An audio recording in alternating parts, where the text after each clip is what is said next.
This episode is brought to you by the Local Palate Cookbook Club. When we talk about selling a cookbook idea, we often think about casting a wide net so that it has broad appeal to lots of potential readers and cooks. But when the marketplace is so crowded with cookbooks that seem to pop up like mushrooms, how realistic is that strategy? Welcome to Everything Cookbooks, the podcast for writers, readers, and cooks. My name is Andrea and I am here today with Kate Leahy. Hello, Kate. Hey, Andrea. You know, we talk a lot about cookbook ideas and toss them around. Do you have any fantasy ones? Super ultra niche cookbooks? I've already done an ultra niche cookbook. You've done ultra niche cookbooks, right? I don't know if I have a fantasy one. I mean, I could do the history. No, wait. You're talking about lavash? Yeah, lavash. That was a niche book.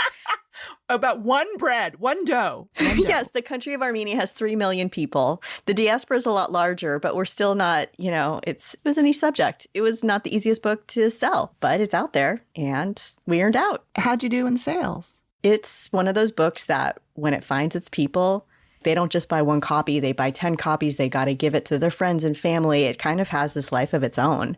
And we still get messages about it. Cool. It's a book that people thanked us for writing. So they had these recipes written down. Yeah. I mean, people have suggested to me like, oh, Andrea, you should write a book about Vietnamese sweet dessert soups. And I'm like, really? Ooh, now that is niche. It's a craft, and I'm like, really? And how many of those would I be selling? Yeah. So we've got someone here today, Maureen Abood. I've known her for a number of years. She has written a wonderful book about Lebanese baking. You and I have spent some time with it and been very impressed with her instructions. So let's see what she's got to say. It's true. And it's also interesting to talk to her because this is her second book. Her first book had baking in it, but it wasn't a baking specific book. And that was Rosewater and Orange Blossoms, an IACP finalist. So she's got the experience of writing a book that was Lebanese focused but broader. And now this is all baking. I think it's the first one of its kind. Yeah, let's bring Maureen on. Maureen, so glad to have you on Everything Cookbooks today. It's so nice to be with you. Let's just start off. Tell us what it means to you to be Lebanese American, because the book is so focused on that. It is so much a part of how I was raised in a Lebanese family. All of my grandparents were Lebanese immigrants. So now that's been a while ago. At this point, I'm second generation, but, my parents are gone. I grew up in a home that was very solidly, I would say, in both camps. The way my parents came up, they were in assimilation mode. My parents did not learn Arabic per se. I mean, they had words and love those words, but it was far different when they were growing up than when I grew up.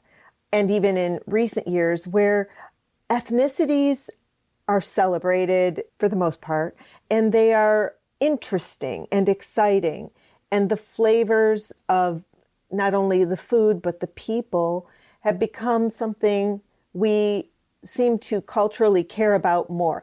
At their time it was more about wanting to be and appear to be American and to be accepted and to fit in. But for me personally, it didn't take that long in my life for me to realize that I had something special about my life that I wanted to know better, to cherish and preserve. And that was this Lebanese-ness. Take us back a little bit, because our listeners may not understand fully the history of the Lebanese population in the United States. When did your grandparents arrive? They came at different times at the end of the late 1800s and the early 1900s. So my mother's father came as a child with his parents to the UP of Michigan. Whoa, big difference. Yeah, they had a parcel of land through the Land Grant Act that they came to see if they could farm this and make a life here. And all we can imagine is that it must have been summer, because if they had come to Michigan in the dead of winter, I'm not so Right. sure. They would have gone home. They would have gone back. They would have gone running. My dad's parents came in the early 1900s, and they had their families here. As with many families, my great-grandfather came on his own. My great-grandmother was in Lebanon with these children. She found her way over here on his doorstep, not without me. But then my father's parents, their marriage, and very quickly moved to the United States after that, with not speaking English and trying to fit in. And they came, as many immigrant communities do, they came to where they knew people. And those people helped them to get settled, to get jobs. And eventually these jobs in the automotive industry in Michigan drew a lot of people and communities from Lebanon. So here, right now, I'm in East Lansing, Michigan, where my grandparents, my fathers, the Aboods, came from southern Lebanon. And to this day, this town is populated with lots of Aboods and with lots of other Lebanese. And many are cousins. We call each other cousin even if we're not cousins. But we have a lot of Lebanese here. So when you were thinking about this book, were you thinking specifically about your community, the people that you're surrounded by? Is that who this book is primarily for? Very much so.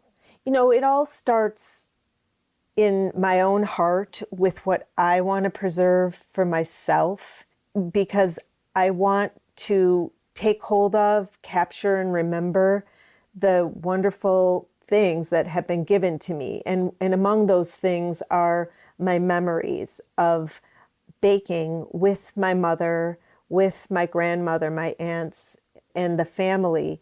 So wanting to capture not just the recipes, but the memories associated with that by doing it, that's where it started. And then this bigger idea that really settled into my being as we started to lose our elders. And I think the one that hit home the most for me was my mother's death, because I'm realizing, okay, mom's not here. I cannot turn to her anymore. I can't bake with her anymore, but I can say, we're going to have these recipes. And so then beyond that, I started thinking about the larger community and the loss that's going to take place if I don't capture these traditions, these Lebanese baking traditions that I want the next generations to have. I think about my own life growing up. If I had not had my mother, if I had not had my grandmother, most of my grandparents were gone when I was young, but one of my grandmothers was here until I was in my early 20s. And I'm thinking my life would be so different if I hadn't had her and mom. And so I have so many beautiful nieces and nephews and next generation, my bonus sons, who are Lebanese too. And I don't want them to grow up not having this. So the book serves that purpose in so many ways. But it's so niche. You broach that in the introduction of the book, Maureen. Why not a Mediterranean baking book? Why a Lebanese book? Tell our listeners about what it was like to place a super niche topic like this with a publisher.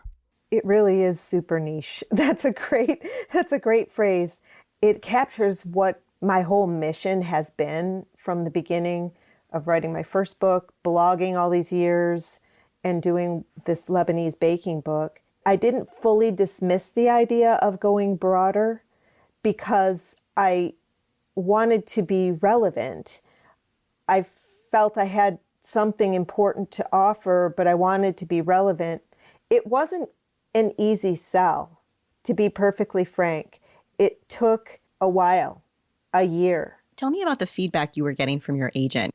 We talked about this idea of niche versus pan-Middle Eastern or pan-Mediterranean. And actually, that's an idea that has not been addressed yet either in terms of the baking of the Mediterranean. But my agent, Jenny Ferrari Adler, she always encouraged me to stay true to my mission and believed that that would bear out for me and for us, because, you know, when you try to be everything to everyone, Right. you're not, you know, and the mastery involved here. And now we're seeing the baking books that are coming out this fall are extraordinary. And most all of them have that other layer of meaning to them, the reason why we do it. So we stayed the course, and, you know, I worked very diligently on the proposal and invested quite a bit into that period of development of the idea.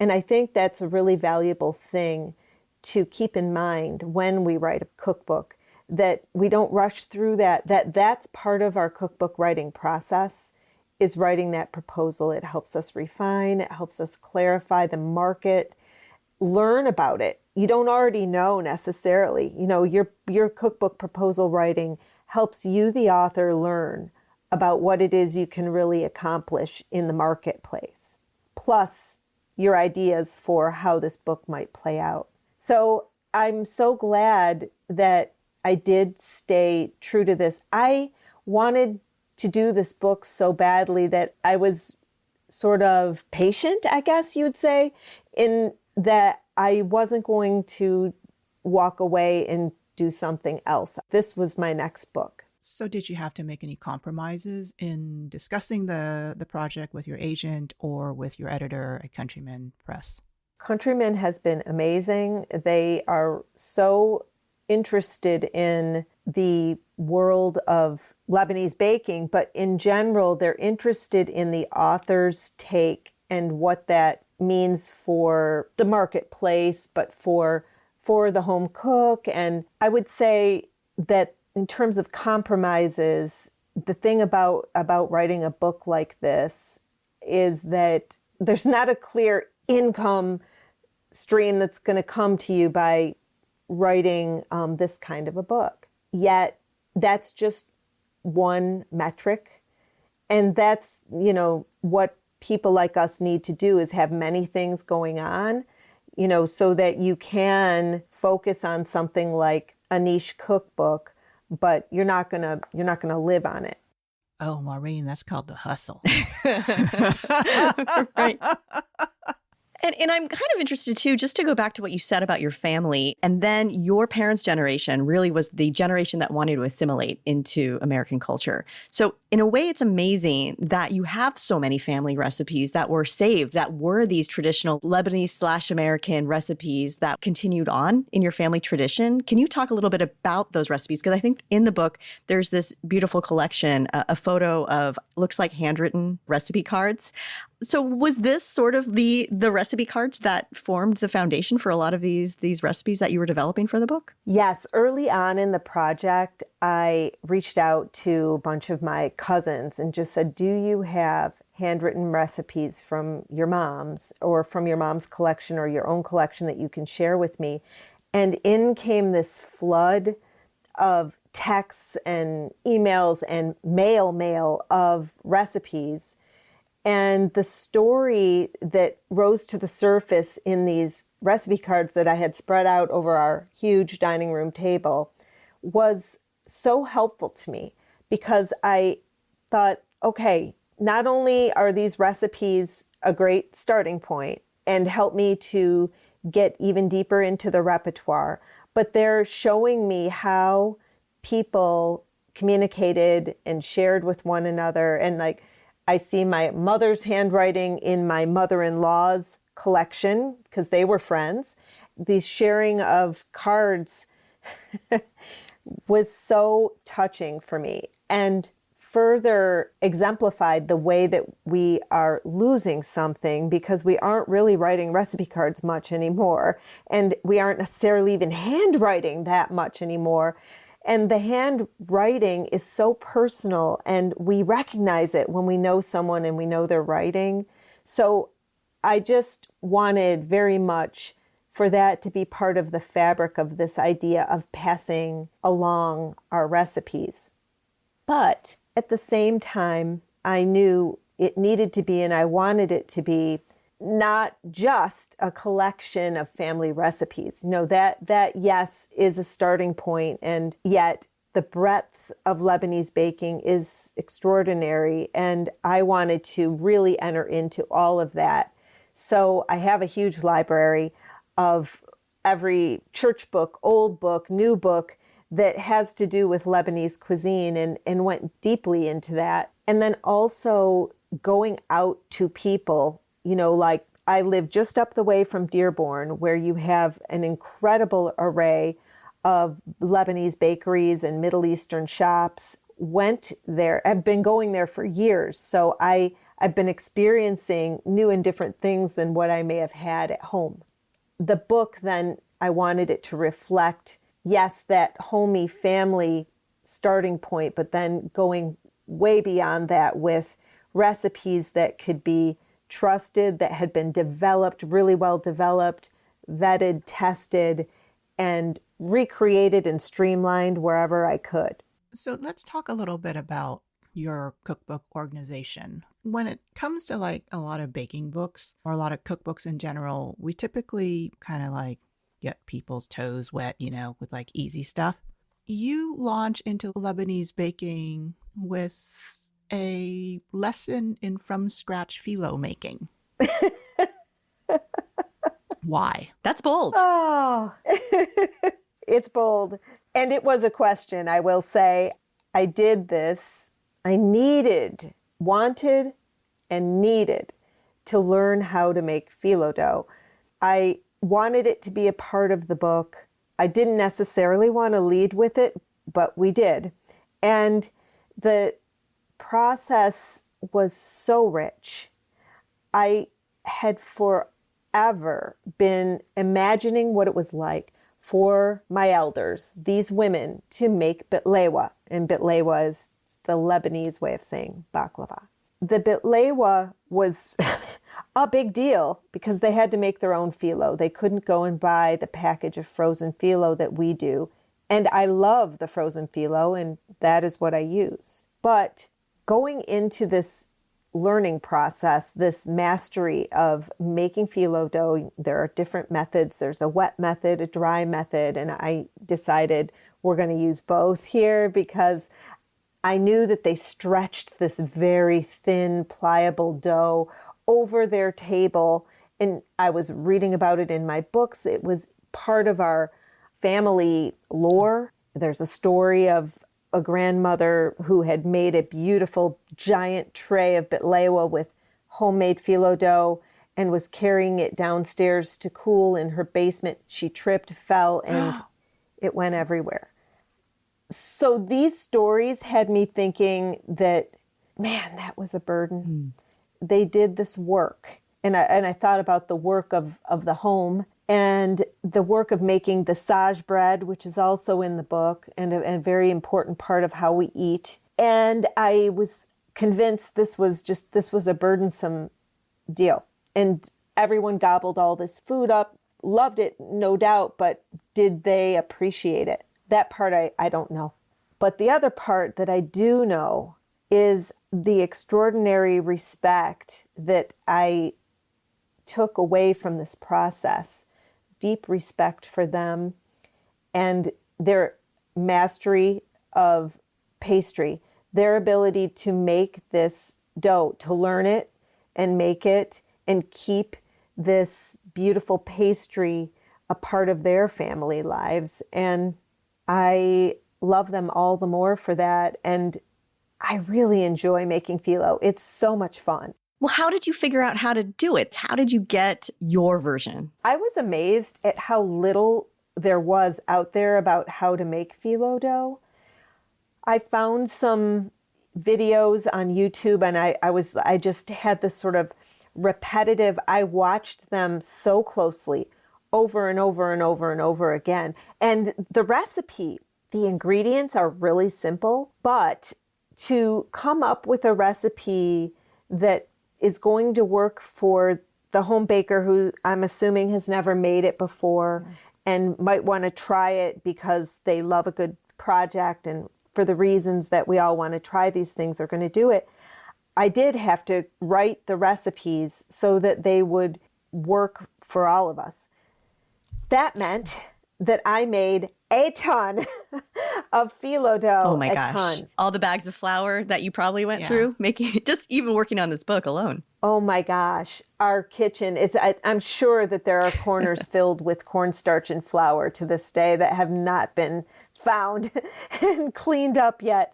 But I wanted to make sure that we could be successful, as with everything in the book. I wanted to make sure we could be successful with this. So that meant not making a rolled phyllo dough that is going to roll out to 32, 34 inches. Instead, we're stacking smaller pieces and rolling them out to 10 inches layered, and then putting that in a 10-inch round pan that isn't so hard to come by. And then with the stretched phyllo dough, that's the wet method, that was actually a little bit easier to learn because of the strudel dough. You see a lot of that, and they're very similar. I realized, though, that when you use this wet method, it's much more difficult to make like a layered bitlewa, like the bitlewa diamonds. So for that, we do a Turkish style roll and coil, much easier with the wet method, but you still get to enjoy a homemade phyllo and cut it into a wedge, and it's beautiful. Your instructions are very thorough, and just listening to the stories that you've told around, this thing of like women having to master these skills in baking to prove themselves to be worthy of womanhood and probably matrimony. When you were writing books, we have to provide good instructions to our readers and our cooks. Do you wish they had more space for their stories? Because I personally, frankly, I wish that there was more context for understanding the meaning. And now that we've listened to your explanation, I'm like, wow, I would have loved to have heard, like, did you know all those women had to do all this work? And it was just gobbled up. I mean, it's like, yeah. Well, yes, this was a challenge with this book because, I turned in a manuscript that was twice the length of the agreed upon. Wow. And we had to compromise. You asked about compromises. Countryman lengthened the book, and then we had to edit. But I will say, we did try to find really nice ways to weave the story in. And for many sections of the book, there are secrets to making whatever it is. And in those secrets, you will find stories. You will find the story about the idea of why to make phyllo dough and why I did it and why I encourage others who are interested in that kind of thing to try it, and how I discovered that my elders, were pastry heroines, superheroes. So it is there. It's not set aside as a story per se, but the reader of a book, I think, will find it. And I would love more story too. Yeah. One of the things that I think, if anyone likes chocolate who's listening, and I am a person who really likes chocolate, 2024 was the year of Dubai chocolate. And Maureen, I have to tell you, I heard what this chocolate was like described so many ways, and most of them were wrong. And it always went down to, yes, there's chocolate, yes, there's pistachio, but no one got the pastry part right, which I'm going to mispronounce, but it was katafi. But people say, oh, it's just shredded phyllo. On the record, can you tell us this is not right and what the pastry actually is and maybe how to pronounce it? Kataifi dough is a very particular type of dough. It looks like Rapunzel's hair. It's many, many, many strands bundled up, typically sold frozen, though in many parts of the world you can buy it fresh, no doubt. And probably on Amazon you could buy it fresh.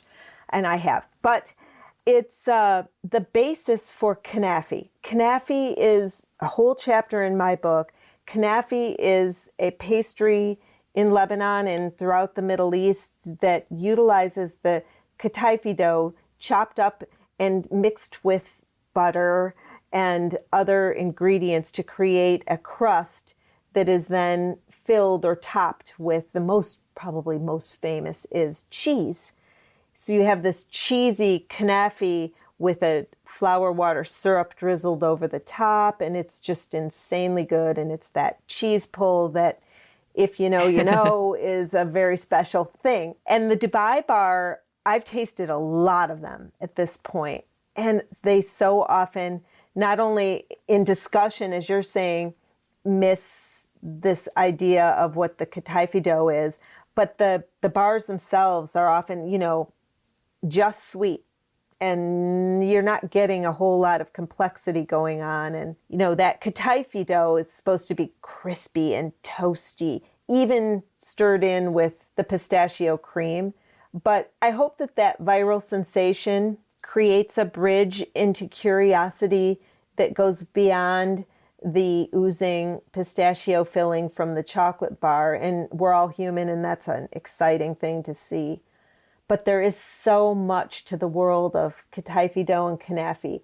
It looks like shredded phyllo. It's been called shredded phyllo. I've called it that. You know, it's just like an easy handle for it, but that isn't what it is. It's its own.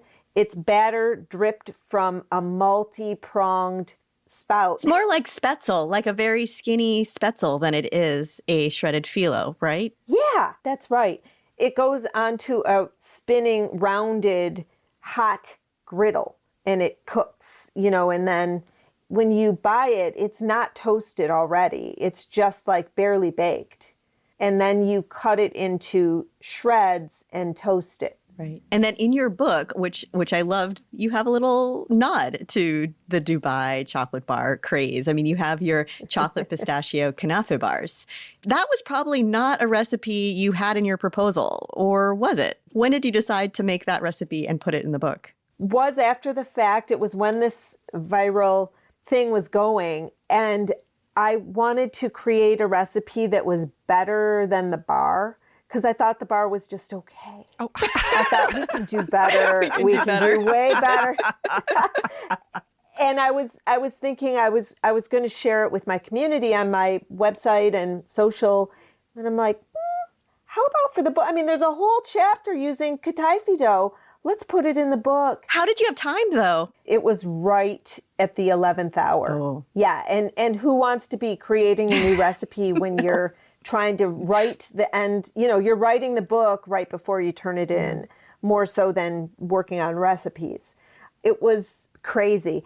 But what I love about the bar is that it's inside out. The chocolate is on the interior, so that we're not having to deal with tempering chocolate. Right. And we're not having to focus so much on the chocolate part. It's really a kataifi forward treat, because I've got the layer on the bottom and then it's mixed on top as well. Yeah, we're all about crunch here at my house. Yeah. So we are. But what I love in that chapter, though, is your grandmother's shredded wheat kanafe biscuits. Oh. I have to tell you, I mean, I saw that and I thought, that's something that I want to make, because I want to go through the motions of someone who's arrived in America, who's thinking of a particular item, looking around, probably not finding the pastry available, but on the American supermarket shelves, there are shredded wheat bars. Absolutely. I remember them from the 70s and 80s, you know. We all tried them. And I'm like, oh my God, this is like a way to use them. What a smarty Lebanese grandma. Brilliant Sito. And her counterparts, you know, it's just like a really neat story within that. And you look at those recipe cards and you say, okay, they're sharing kanafi, and there's nothing about buying kataifi dough anywhere in the recipe cards. Interesting. Because they didn't have it. So I love that you saw that recipe. That's a really fun one. We're thorough here at Everything Cookbooks. You are. So I'm just, I'm thinking, all right, like I looked up some numbers because Kate and I do our research. So the Lebanese American population in America is well over 500,000 people. It's the largest Arab American population in the United States. What took so long for Lebanese cooking to come forward? I mean, you've written 2 Lebanese cookbooks now, but we don't hear about it. So many questions around that question. I think that we have had many books on a different scale, church books. Even, we have a local person here who self-published a book that was the go-to for many Lebanese for a long time and still sells, I'm sure. I think that there has been a kind of flavor of the month when it comes to the Middle East.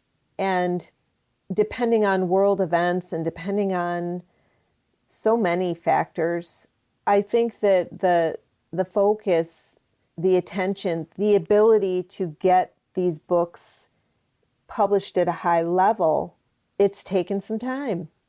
And I'm very excited about being able to do it myself because, like you, Andrea, I was seeing this as a missing link, a huge missing link, and I actually couldn't believe that it was missing.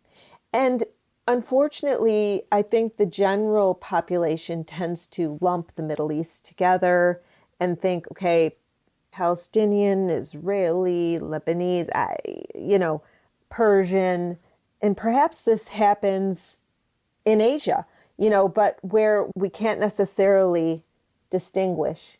And we really want to. Those of us who come from these regions want to. Yeah, most definitely. How has your marketing efforts been for the book as it is, so niche, super niche? What have been some of your strategies? We have publicists working on the book, which is great, getting the visibility that way. But, when you have a niche book, you want to go where the niche is too.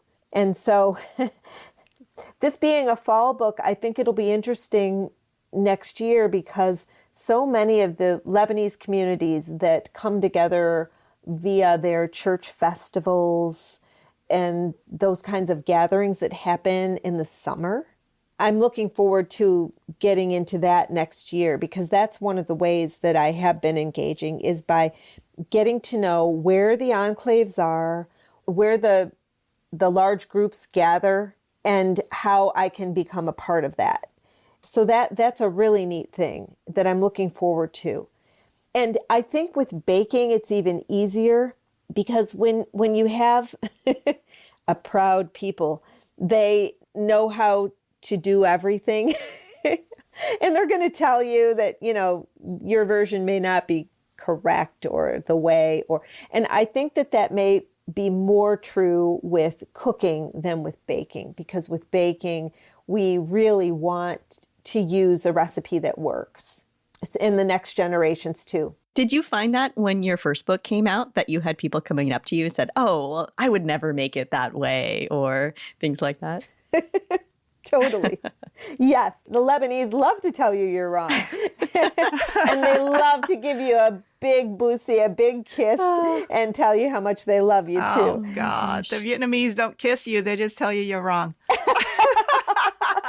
And I will say, just to go into the fact that this is a book on baking books, I think, are some of the hardest to write because they have to have that technical rigor in order for the recipe to work. And you're having to think about what types of ovens people have, what kind of baking pans. Even if you tell them specifically the baking pan, half of them are going to use a 9-inch when you say a 10-inch or, vice versa.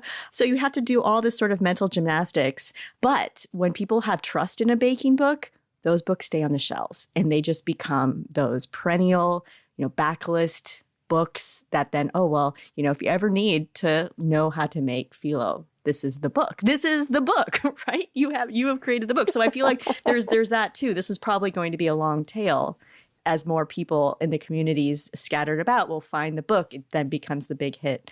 And then maybe these church bazaars too will start making the recipes. What's the role of Michigan as a character in your book, right? Practically? Obviously a huge part of your community and your life, Maureen.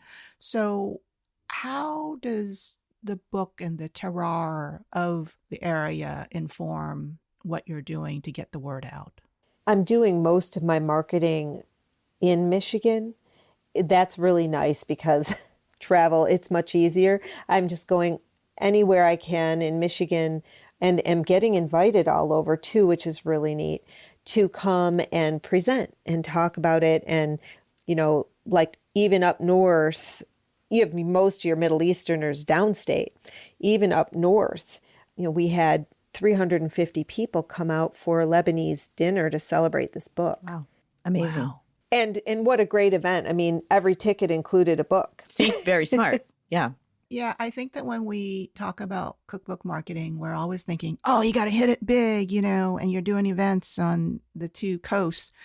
Yet community events that are extremely targeted bring people out because their needs, their cultures, their interests have not been addressed well enough by someone in their own community who looks like them, who speaks, some of their words. So 350 books, Yeah. girlfriend, In one night. That's amazing. you're doing well. Oh, thank you. And there's going to be a lot more of those, I bet. Yeah. Because, you've got like over 500,000 people, over 500,000 people to pitch to, and each one of them has a sito.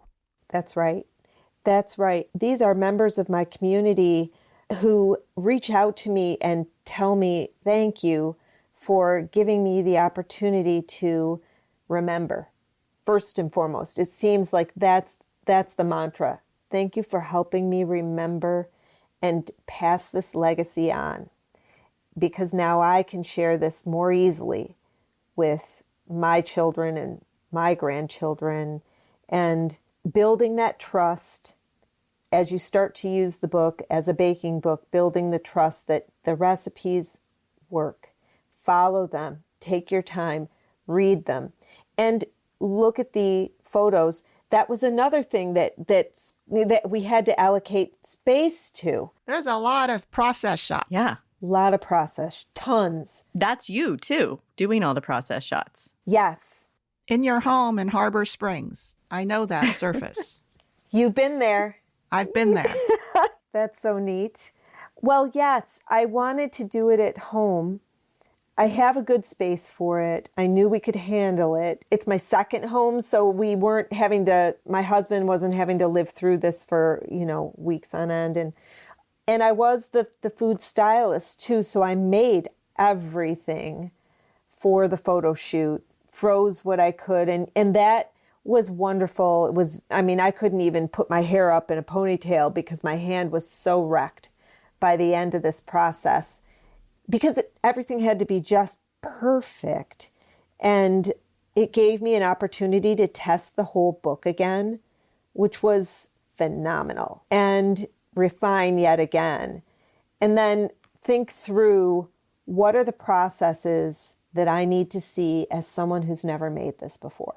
The team that came up north, they loved it, and I loved having them. And it was such a beautiful location that our creativity was excellent. We just had a really great dynamic going for that week. And I think it shows in the photos because the light is beautiful, and the props are, many of them are from my own world, and the process shots, I hope, in a place and time where we rely so heavily on video and short takes, I was hoping to find a balance where these shots could demonstrate from the page how to get something done where we're doing something a little bit different. We're reading from a book and we're taking our time, and we're going to really try to understand how to make something. How long was the photo shoot? 9 days. Wow. That's a lot to do in 9 days, because those process shots and the pastry was very involved. It was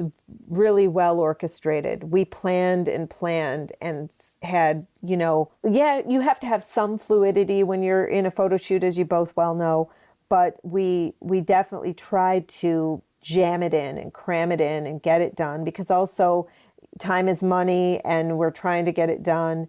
That was one of the reasons I decided to be doing the food styling myself, is that I didn't want to rely on someone else needing to learn this or me needing to be there to teach them. It just was better for me to do it.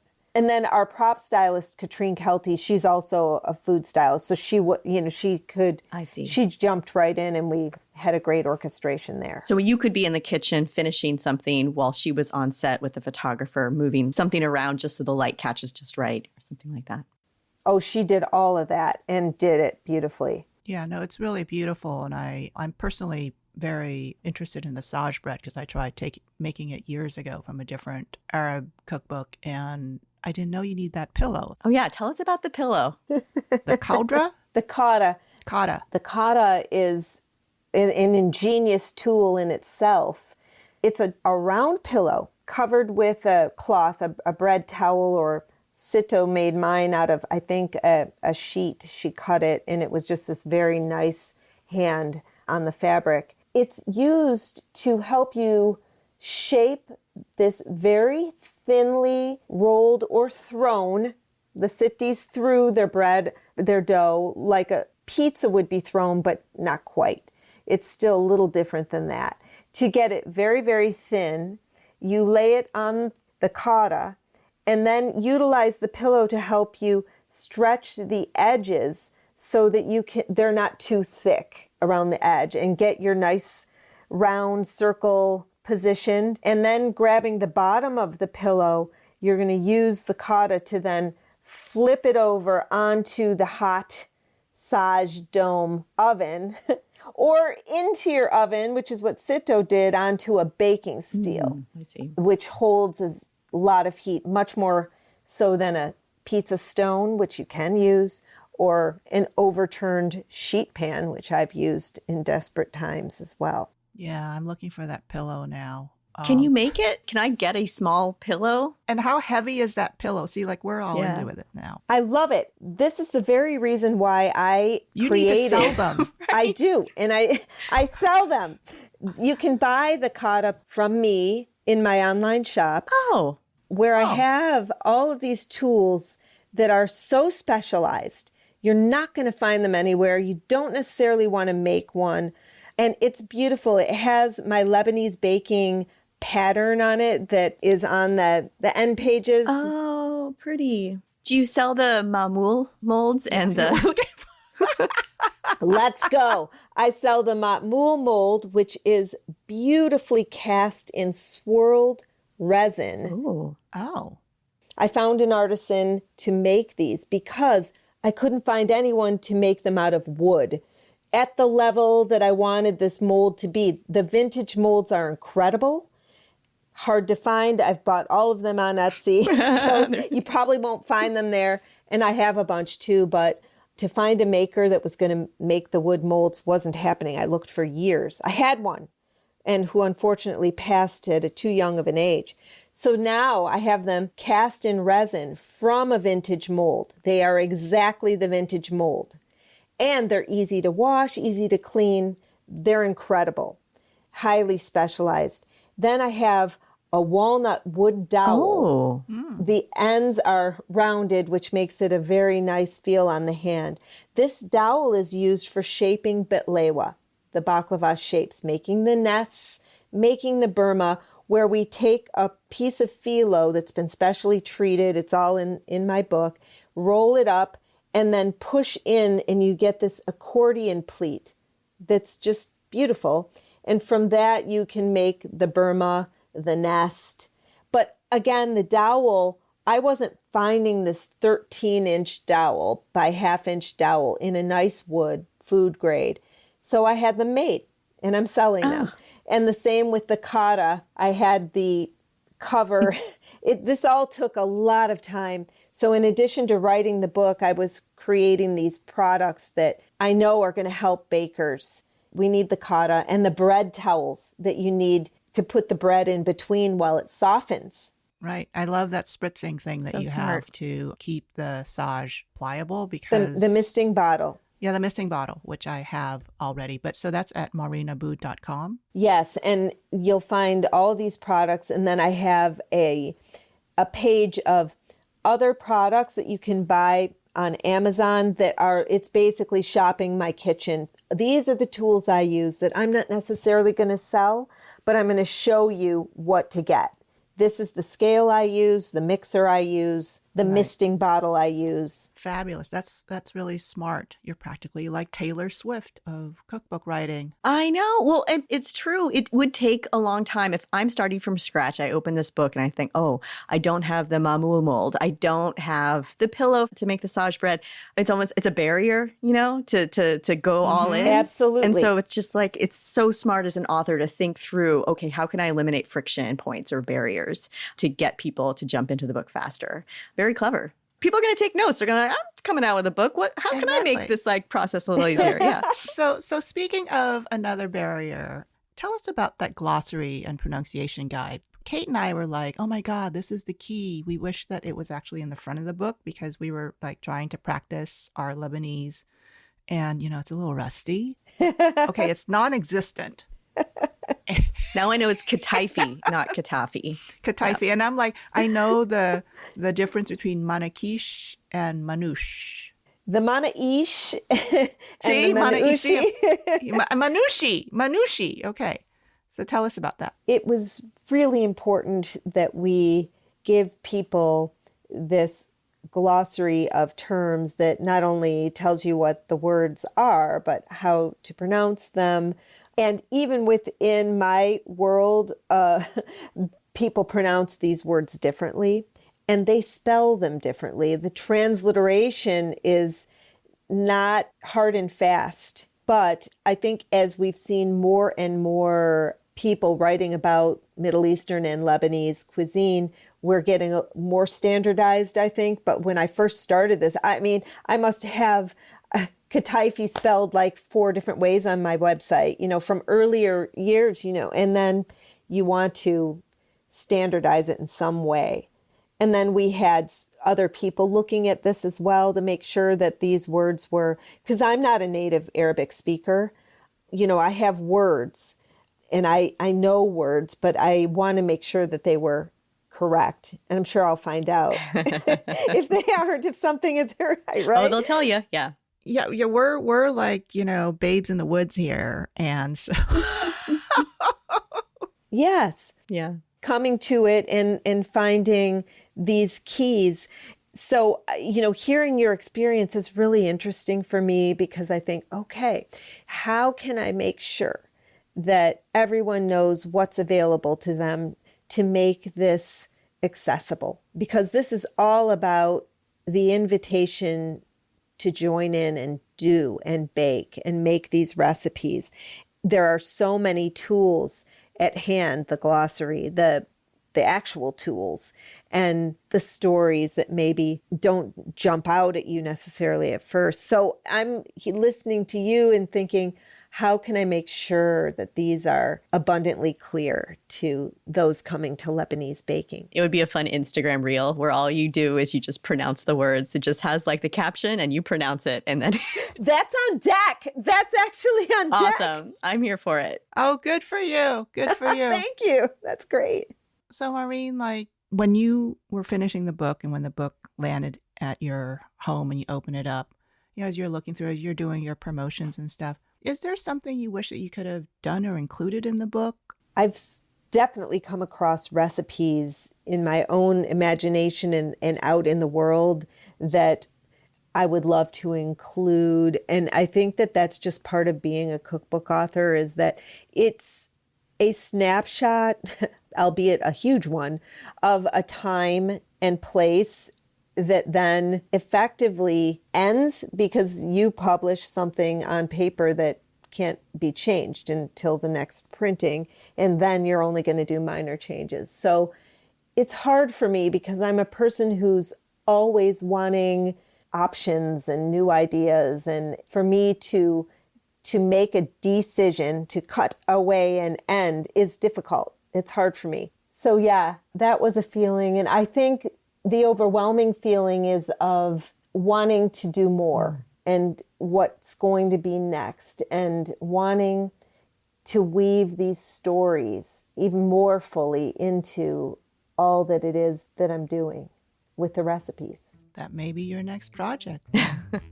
Yes. Thank you so much for sharing what you've done here. Thank you so much, Maureen. Oh, thank you for having me. This has been such a rich discussion. Thank you for listening to Everything Cookbooks. For more about each episode, subscribe to our Substack newsletter at everythingcookbooks.substack.com. There are other ways to support the show too. Go to everythingcookbooks.com and check out our totes, t-shirts, sweatshirts, and other merch. Buy us a round of coffee if you like to. You can also leave us a 5-star review on Apple Podcasts or wherever you listen. Thanks so much to our editor, Abby Circatella. And until next time, keep on writing, reading, and cooking.